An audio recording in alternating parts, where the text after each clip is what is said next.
एक गांव में देव नाम का किसान अपनी पत्नी काजल के साथ रहा करता था। देव ईमानदार और मेहनती किसान था।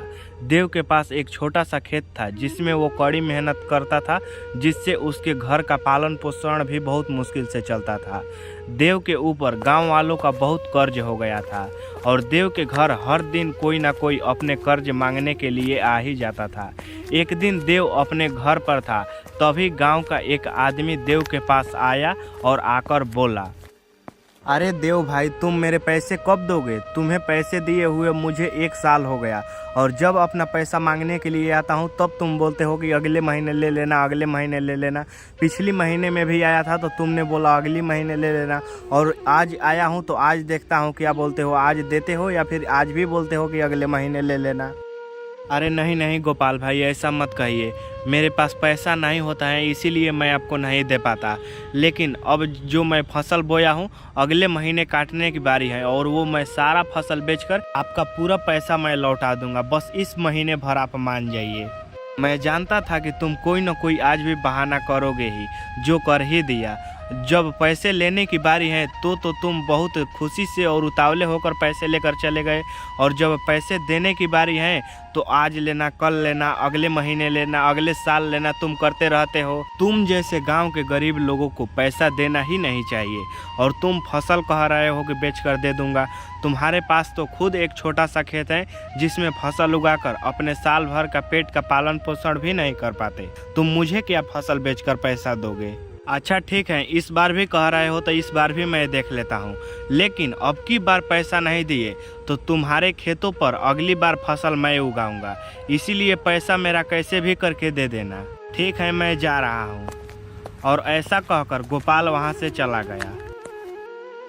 सुनिए जी, गांव वाले लोग आपको बहुत भला बुरा बोल रहे हैं, इसीलिए मैं इस बार सोच रही हूँ कि इस बार का सारा फसल आप बेचकर गांव वालों का कर्ज चुका दीजिए, और जो घर का खर्चा है वो मैं सेठ जी के यहाँ झाड़ू पोछा करके मैं घर का खर्चा कुछ दिनों के लिए चला लूँगी। अरे काजल, तुम ये क्या कह रही हो?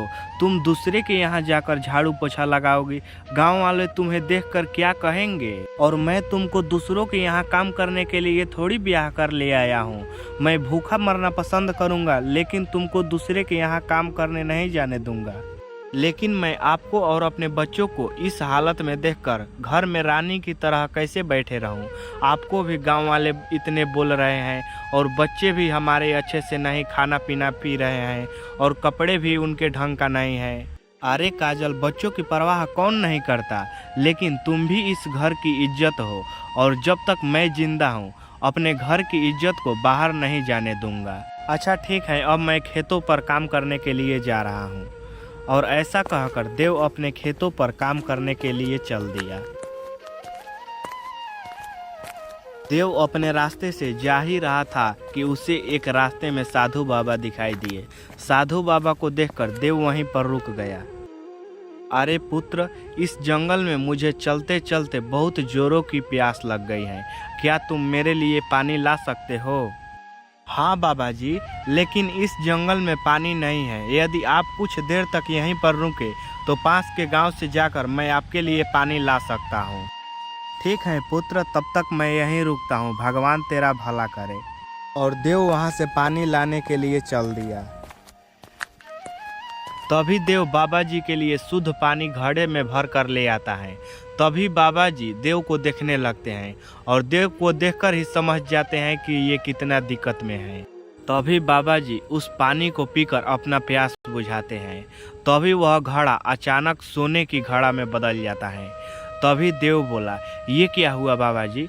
तभी बाबा जी बोलते हैं, पुत्र, मैं जानता हूँ कि इस समय तुम कितना दुखी में हो और तुमने मेरा प्यास बुझाया है, इसीलिए मैं ये स्वर्ण का घड़ा तुम्हें समर्पित करता हूँ और इस स्वर्ण को घड़े को बेचकर तुम अपना सारा दुख को दूर कर सकते हो।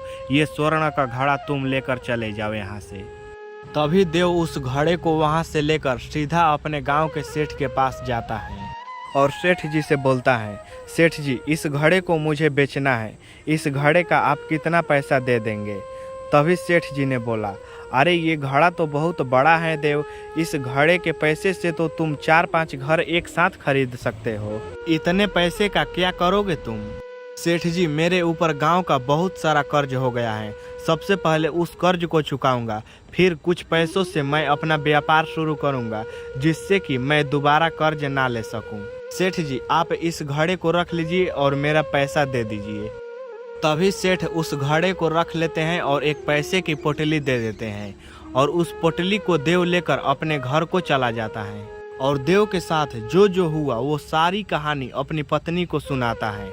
और देव उस पैसों को सबसे पहले गांव के जिससे जिससे भी पैसा लिया था उनको दे दिया, फिर कुछ पैसे अपने व्यापार में लगाया और कुछ पैसे अपने खेती बाड़ी में लगाया, और अब उनके परिवार खुशी से रहने लगे हैं।